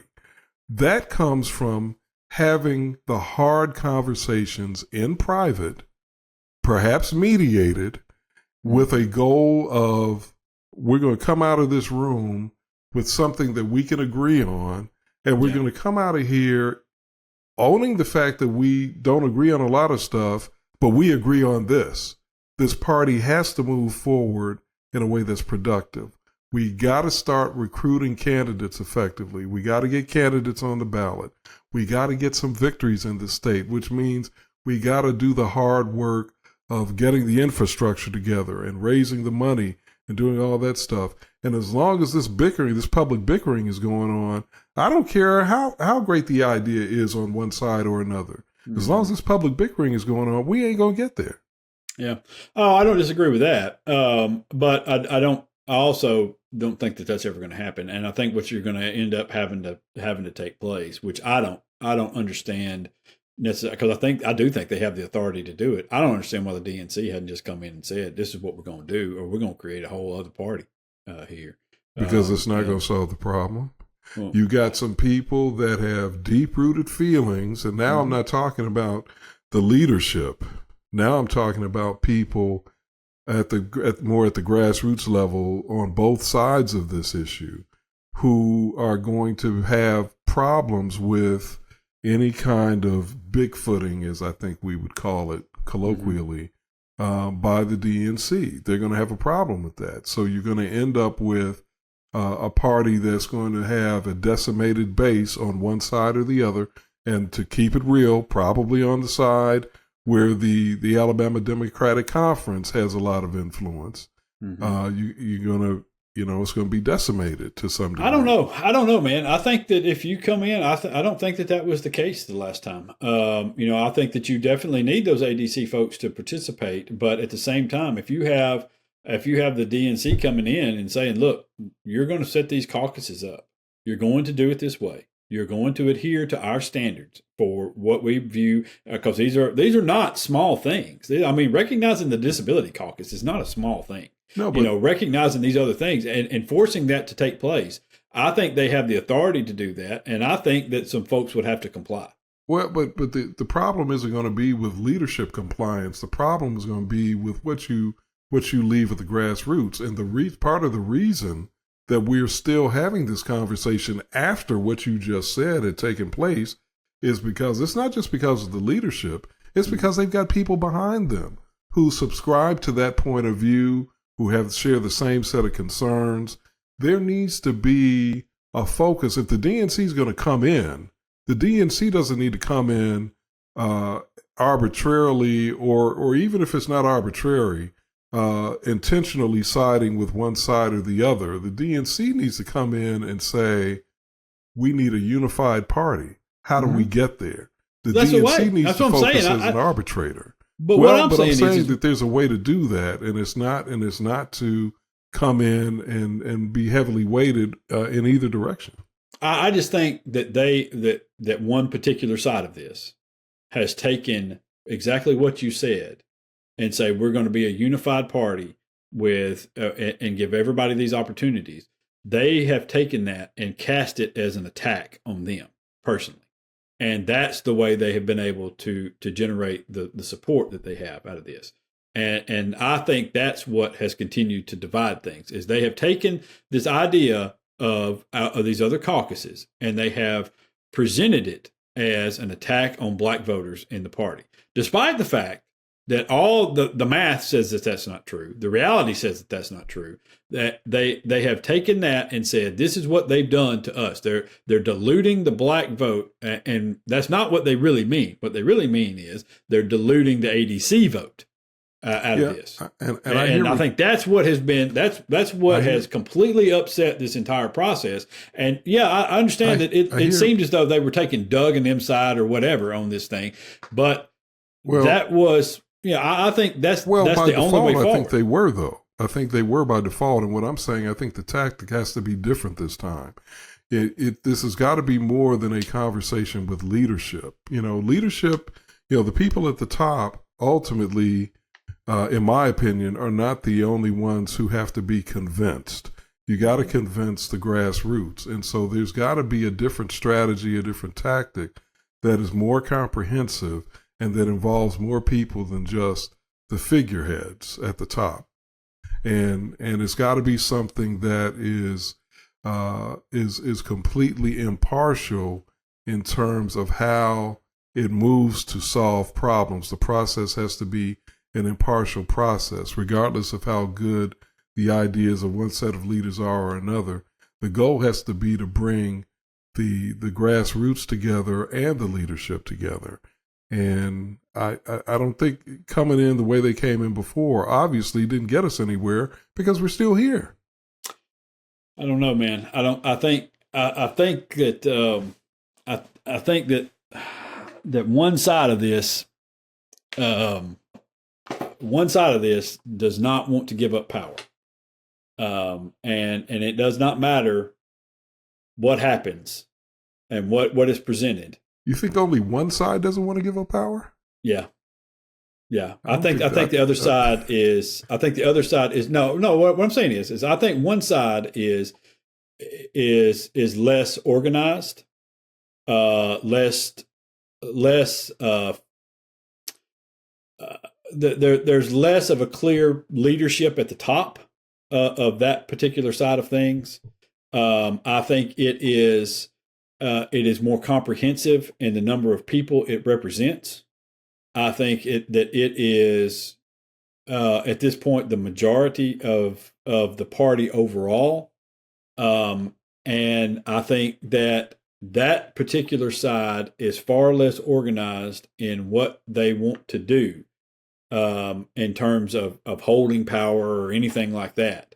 As a matter of fact, I think that side has no real idea who they would elect as their leader. I don't, and I think that side also does not view Doug Jones as their leader. I think a lot of that side thinks of Doug and some of the things that he's done the same way that you do, is that it is problematic. But I think they have gravitated towards what he's doing and his connections that he has with the party at the DNC level, because it is a means to an end to better the party overall. And I mean, and if you, I think you talk to a lot of these folks at the meetings. I think the folks that run the Madison County Democratic Party are at the top of that list. I think that they have really good ideas and they're not caught up in this overall power struggle. They're not people who want to necessarily rule the party. They're people who want to see certain things happen. And you talk to those people, and I talk to them a lot, and those people are not interested in running things. They're interested in ideas for things. They want this caucus to be here. They want to have a better organization of candidate development. They want to have a better get out the vote sort of thing. They want these things to take place, and they're frustrated as hell that it's not happening currently. And they want that to change. And their method to changing that is to introduce more people like them into this. And the way that they know that it has to be done is getting these other caucuses and the voting power to equal out among the masses within the party. And I think when I talk about the other side, that's the faction that I'm talking about on the other side of this. And I'll just be clear. I think that Dr. Reed and the ADC folks over there are just interested in maintaining control and power at the top of the party so they can select the delegates to go to the conventions and they can be in control of the party. That's all they care about. And I don't think that they have put in any effort whatsoever over the last or a minimalist effort over the last several years of candidate development, of get out the vote efforts, of all of these different things. And what was so frustrating is that when they do try it, you see how effective they can be. They were very effective for Doug and a get out the vote effort. They were very effective in that. I think they had some pull in helping Shamari Figures at a time. But you also see them be completely upended by a little bit of money here or there, like when they were pulling for this person in the primary, or they were pulling for this other person in the primary, and then they were tossing support behind this other person because some money came in at the right time. That sort of thing, I think, is what is really driving the wedge into this, where it's not about what's going to better the party. It's about who's in control at the very top of this thing. And I think that's where so many people have a problem. Well, I'll just say this, because I mean, we could go on back and forth probably for another 2 hours. Oh yeah, sure. I think there is. I think where you and I do agree is that the party chairs are really not interested in the tit for tat stuff. Mm-hmm. I think the party chairs have much more practical, functional concerns that are about the party, not about what Doug is saying or what Dr. Kelly is saying or whoever else. I think we definitely agree on that. Mm-hmm. And I think where we definitely disagree is I don't believe that the sole motive of the ADC is simply about who has the power and the authority to send delegates, select delegates, and all of that. I think that certainly is a part of it, mm-hmm. and I'm not going to dispute that. I think that is a part of it, but I also think there's some more deep-seated concerns that have to do with historical issues, and I believe this because when I hear Dr. Kelly and Dr. Reed talk, inevitably, what I hear them talking about is stuff that has happened over the course of history. Mm-hmm. And we can talk about, whether, how relevant, we can debate how relevant that is or not. I would say it's relevant to the degree, certainly at the very least, it's relevant to the degree that it is their lived experience. It is what they have seen. It's what they've experienced mm-hmm. as Democrats in Alabama. And so that shapes their outlook. And they are not alone in that. That shapes the outlook, I think, of a lot of Black Democrats in the state of Alabama. Now, I think ultimately most Black Democrats would probably go along with, the party chairs who just are like, can we just get let's just solve the problems. Mm-hmm. Let's just get a functional party reinvigorated and animated, and let's move forward. But that doesn't mean that they're not aware of or sympathetic to some of these historic concerns. Right. And it doesn't mean that they don't have a fear, especially at this time in history where DEI is under attack, where there are attempts to whitewash history. They're going to be even more sensitive to the historic racial challenges that Black Democrats and Black people writ large in the state of Alabama have had to deal with.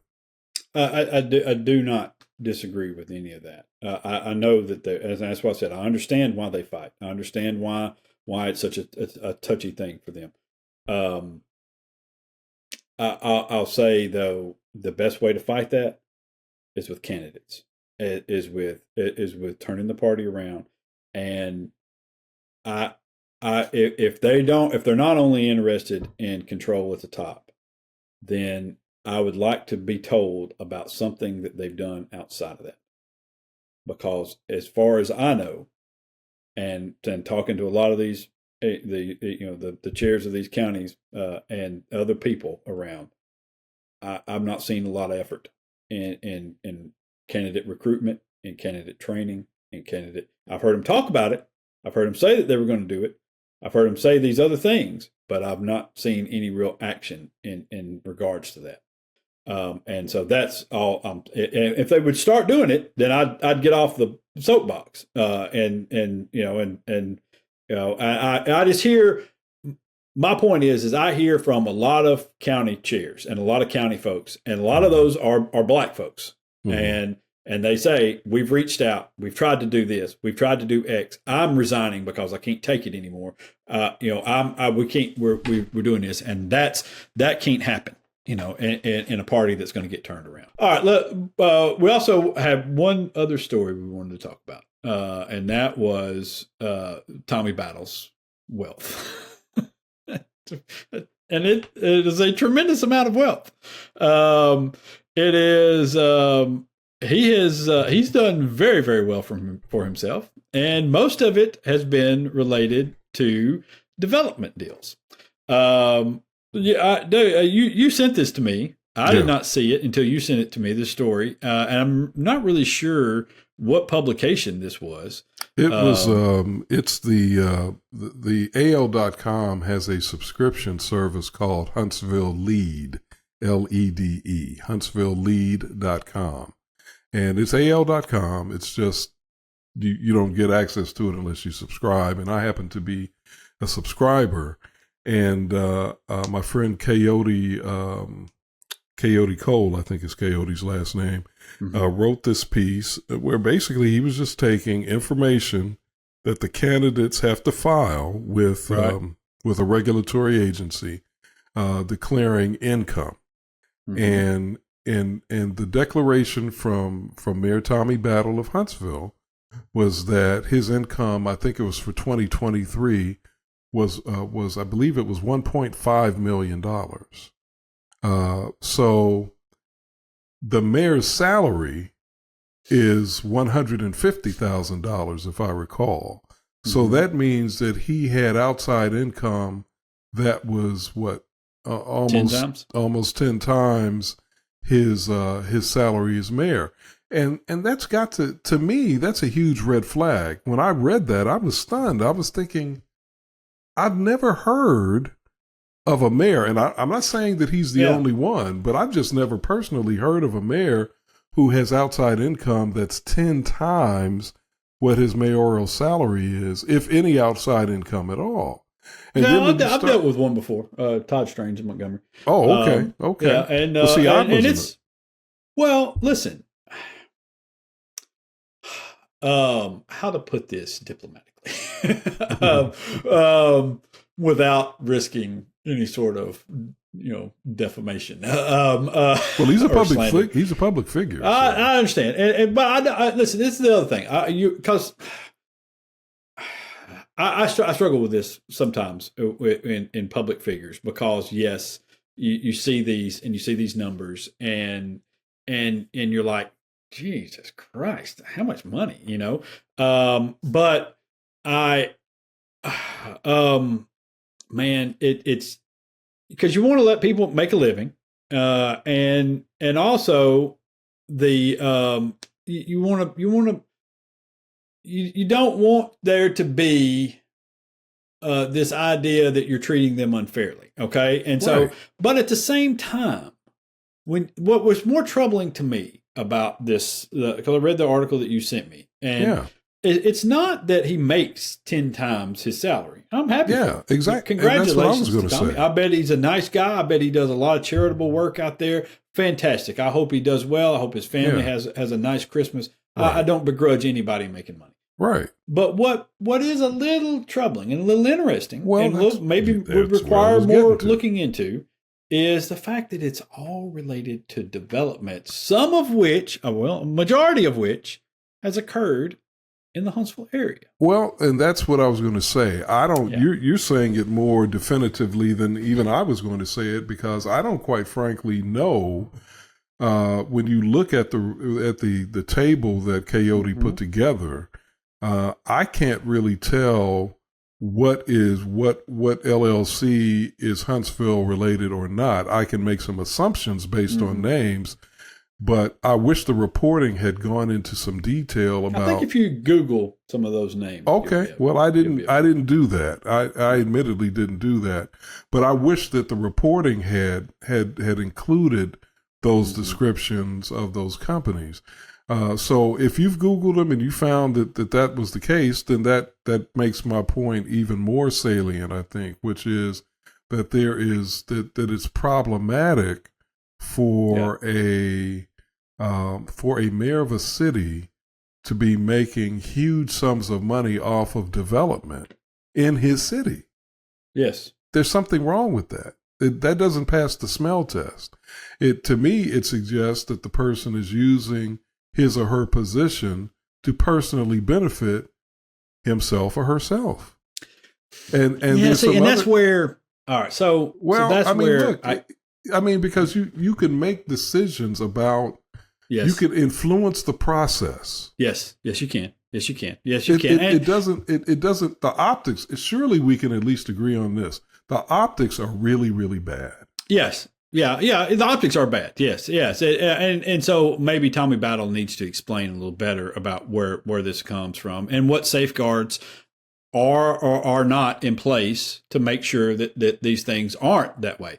Yeah. Because the question needs to be answered. Yeah, because I do feel like there are times that somebody in his position will come along, that knowledge will come about, not necessarily that you would consider insider trading level knowledge, but simply knowledge because he is engaged on a day-to-day basis in these processes. Okay, not unlike the city councilman or other developers or other people to know that. Let's take, for example, one of his development deals, that in a major area in that happened in Huntsville. There was likely an announcement that took place of some business, some major development that was coming. And he took an opportunity to have a stake in an adjoining development deal, right? So I don't know. It's hard for me to say that's certainly not illegal or unethical, but even shady. because other people would have had that same opportunity. But because he is engaged in a more day-to-day basis, he's having the discussions with people. He's talking to folks about these things all the time, about what's going on, and he's involved the same way other developers are involved in these deals. And so if you are a developer out there and you get you have a deal that comes through for a new Costco, for example, that's going to be put in a place, and there is an adjoining piece of land right there, and you go, hey, I could buy that adjoining piece of land, and that Costco is going to go up. We know they're going to build out around that Costco, so let's buy up that piece of land. Now, is that insider information because, you've made this deal, and now and so now you're going to go around and do this other stuff? You know what I mean? So, well, I'm gonna have to push back on that. I think that. Man, this is the argument segment. I like it. I like to have a good argument. Me and David going at it today. Sir. Bring it on. I think that it is patently unethical for a mayor or any elected official who is privy to information before the public is going to be privy to it, to take advantage of that knowledge to benefit himself or herself. I think that wait. Let me be clear. I'm not saying privy to it before it's public knowledge. Okay. Mm-hmm. I'm saying privy to it, that he's getting the knowledge maybe before a large portion of the public is privy to it. But that knowledge, if they sought it out, could be obtained by the general public. Does that make sense? I think that's but dicey, because Josh. He's engaged in these processes on a daily basis, he is more in tune. I think that's dicey. In my opinion, the best way to go is to, if you want to put your development, Mayor Battle is originally from Birmingham.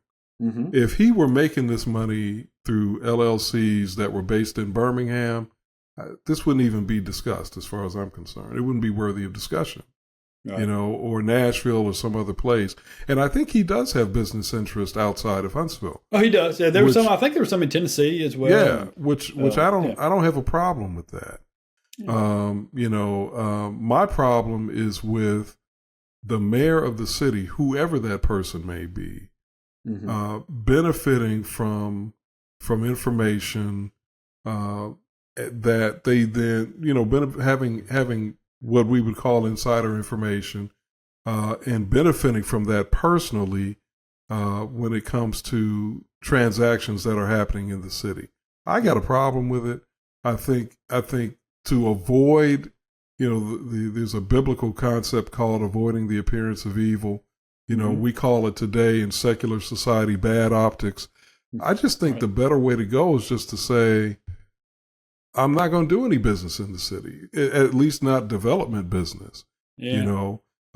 If I have companies that have already been established that have been doing business in the city for years before I got to this office, let me put it in a blind trust, and it's publicly monitored in a way that it's clear to people who know that I was a developer, because, Tommy was a developer before he was mayor, and people knew that.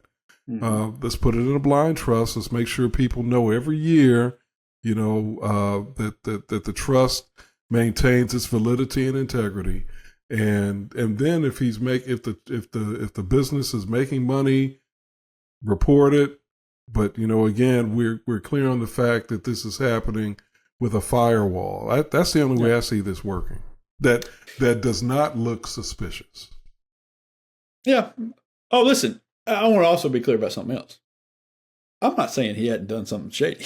Okay. I'm not saying that at all. Mm-hmm. I'm just saying there's a possibility that he has not done something shady. And so I don't automatically, having dealt with this previously, I don't automatically jump to the conclusion that it is shady just because he's made a lot of money on deals out there. Yeah, I mean, he may very well have done something shady, and it does require a little more looking into. And I think his office should explain what the hell's going on. And that's really my bottom line, because I don't know if he's done anything shady or not. What I do know is that when I see a story like that, Josh, it raises a lot of questions. Yeah, I think those somebody should have questions asked. need answers. Hey, you know what I get frustrated with a lot of times is people not asking just the basic questions on this thing and boiling it down. And I think sometimes that's the reason why I got hated as a reporter by people, is because at the end of the day, I mean, it's just like Arthur Orr with the school thing here. Nobody, to my knowledge, he's done 1,000 interviews at this point, and nobody said, "Hey, are you really going to take away the tax break for the working people while you're giving it to these folks, the rich people going to the schools over here? What about the Choose Act? It's going to give $500 million." And so, and this one right here is the same way. Is somebody could have said, and it doesn't even have to be in a nasty way or in an attacking sort of a way. Say to Tommy Battle, "Dude, this looks pretty bad. Can you assure people that there's a process in place that makes sure that you're not benefiting from the knowledge that you have as mayor before the public? And explain that process to me." But that's where we are. All right, look, we gotta do the right wing nut. I wanted to talk about Travis Hunter and his great speech and what a great kid he is and all that. But we're out of time. We talked about too many bad people to talk about a good person. And so actually that's not true, because I don't think Doug or Dr. Reed or any of those people are bad people. Right. So yeah, bad process. We talked about a bad process and then and some other bad processes. And I also don't think Tommy Battle's a bad person. So, all right. So, Right Wing Nut, Steve Marshall, who's out there sending out letters every day. We got child labor left and right in this state, and he's sending out letters left and right about, I don't know, this last week it was, attacking the Equal Rights Amendment that was going in, because God forbid. And, and now he's also, I saw just as we were doing this, he sent out a letter about the 10 Commandments law in Louisiana and how he's in support of that because, whatever. And so, but, so he's our right wing nut, and really he's kind of the permanent right wing nut of the state. So that's how we do. But we're going to slide out of here, and we'll be back in the new year with this same show, the same nonsense. But we've given you a little extra to get you through your holiday travels. And, if your drunk uncles or whatever start messing with you, you just pop in the earbuds and listen to us for a little while. There you go. But David, hope you have a Merry Christmas and Happy New Year. You too. We're till next year. Y'all be safe out there. Peace.